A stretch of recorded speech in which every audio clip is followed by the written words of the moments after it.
and we shouldn't be doing primate dominance hierarchy maneuvering in public. We shouldn't be competing for power, because that's going to destroy the marriage. So that's part of that honoring, I think, is to remember the role and to keep it, well, sacred is right. I think sacrosanct. Here's another one. Don't ever insult each other, even though you want to.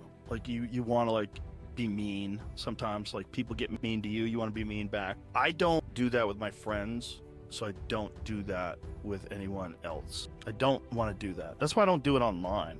I don't get involved in these like hissy pissy fits online, particularly on Twitter. I just don't think the prime place for such things. That's all it is.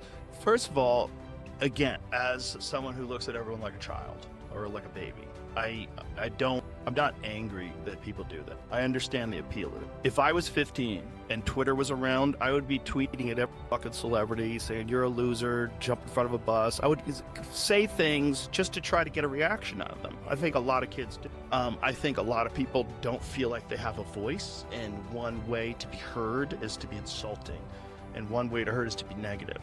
If you look at the majority of discourse on social media in regards to hot button issues, it's disrespectful, it's contentious, it's shitty and insulting, and I've decided, like, over time in my life to not do that. I don't want to do. I'm not interested. I'm not interested in that. I'm not interested in that kind of conflict. I see real conflict all the time. As an MMA commentator, you know, I see the most violent legal conflict other than war all the time.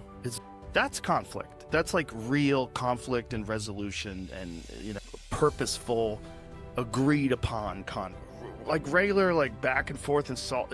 Wouldn't it be better to figure out what you agree and disagree on and why, and like, why can't we all figure out how to do that? That should be a discipline you learn at an early age.